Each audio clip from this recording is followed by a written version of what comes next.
Hi everyone, this is Bel Miranda. Welcome to Kairos Moments, and maraming salamat po for supporting our YouTube channel as well as our Facebook page at gayon din po sa ating TikTok account. Thank you so much.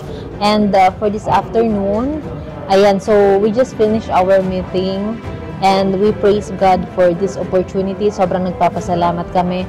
And you know what I realized in our lives? Though kahit siguro ang isang tao, let's say marami ng alam, marami ng experiences, pero napakahalaga pala that we have also our advisor, that we will surround ourselves with people who are greater than us, knowledgeable than us, so that we will learn also from them. So napakahalaga po. Now anyway, for this afternoon, let me share this verse with you. Isaiah 60, chapter 60, verse 1 to 3.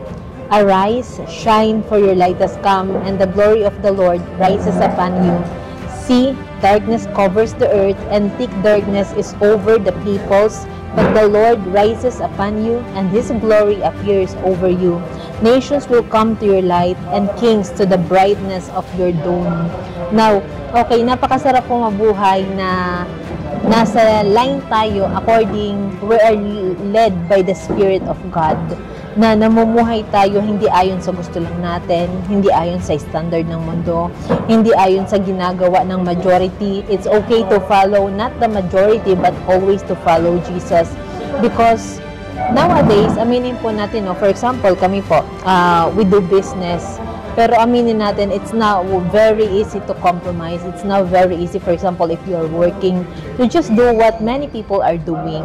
But what is important is arise, because the Lord is looking for people who will stand on His righteousness. Kahit na hindi ibig sabihin na ginagawa ng marami ay tama na. Hindi natin kailangan sumunod ayon sa daloy ng mundo, kundi dapat susundin natin ayon ang sinasabi ng Panginoon.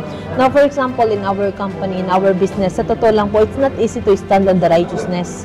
Lalong-lalo na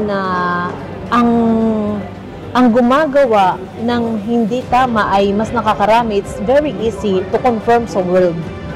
Pero, napakasarap pala mabuhay na, yes, Lord, sometimes tinitingnan natin, no, na what we are doing. For example, na Lord, ang iba, Lord, mas umangat na. Ang iba, Lord, ang bilis ng progress.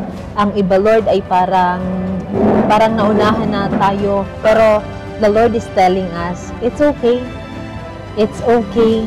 Minsan nga, okay nga lang na tayo ang natatapakan, wag lang tayo manapak.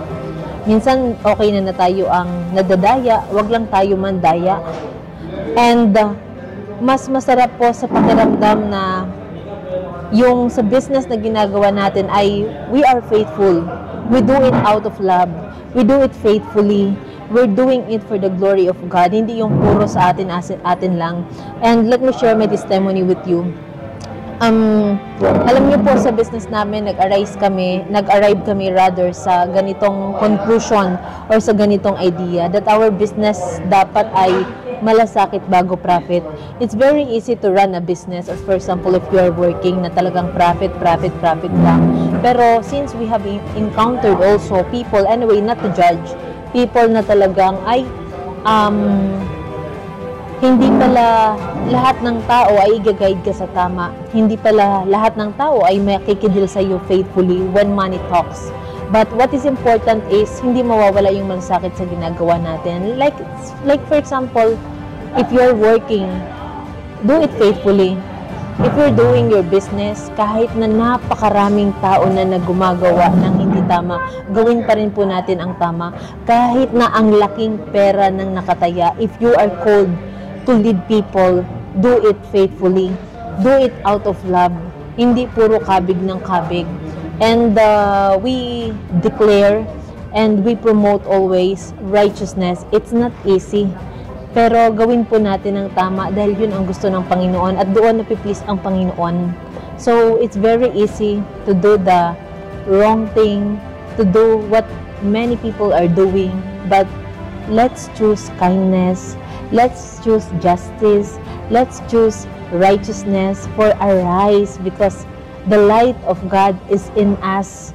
We cannot be a carrier of the light of God if we do our transaction sa may mga deceitful pa rin tayo na ginagawa, pag may mga dishonest pa rin tayo na ginagawa, paano tayo mag-shine?